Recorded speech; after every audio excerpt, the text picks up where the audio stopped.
اذان کے بعد درود و سلام کا حکم۔ ہمارے گاؤں میں اذان سے پہلے اور اذان کے بعد صلاۃ والسلام پڑھا جاتا ہے، کیا یہ صحیح ہے؟ اس بارے میں رہنمائی فرما دیں خواجہ صاحب، گجرات، پاکستان سے۔ دیکھو بھائی، اللہ کے رسول صلی اللہ علیہ وسلم نے جو ہمیں اذان بتائی ہے وہ اللہ اکبر سے شروع ہوتی ہے اور لا الہ الا اللہ پہ ختم ہوتی ہے۔ اس سے پہلے بلند آواز سے اسپیکر پہ درود پڑھنا یا اس کے بعد بلند آواز سے اسپیکر پہ درود پڑھنا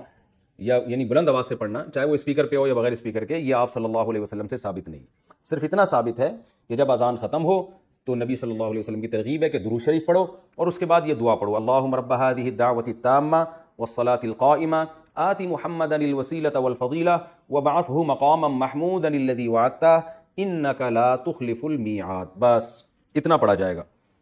تو اس سے پہلے اور بعد میں جو پہلے تو درود شریف ہے ہی نہیں، لیکن اور اسپیکر پہ پڑھنا ہے تو اپنے طور پر کوئی کسی بھی وقت درود شریف پڑھ سکتا ہے، کوئی پابندی نہیں ہے،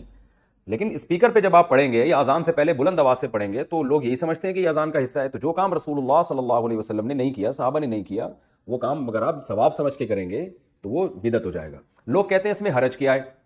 درود شریف ہی پڑھ رہے ہیں نا اور کوئی غلط کام تھوڑی کر رہے ہیں۔ تو میں ان سے ایک سوال پوچھتا ہوں کہ اچھا ٹھیک ہے، جب اذان ختم ہوتی ہے لا الہ الا اللہ پہ تو آپ ساتھ میں محمد رسول اللہ بھی لگا دیا کریں بلند آواز سے، یعنی مؤذن کو حکم دیں لا الہ الا اللہ محمد رسول اللہ۔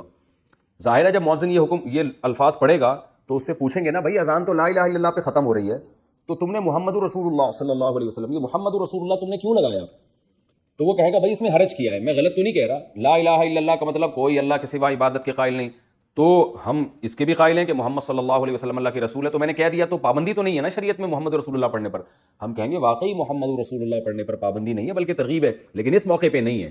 اس کے علاوہ کسی اور موقع پہ آپ پڑھیں۔ تو یاد رکھیں جیسے اذان جہاں ختم ہو رہی ہے لا الہ الا اللہ پہ، تو ختم کرنے میں جب ہم قرآن و سنت کو فالو کر رہے ہیں تو اذان جہاں سے شروع ہوتی ہے تو شروع کرنے میں فالو کیوں نہیں کرتے، اس میں اپنی طرف سے کیوں ہم نے درود شریف بڑھا دیا ہے؟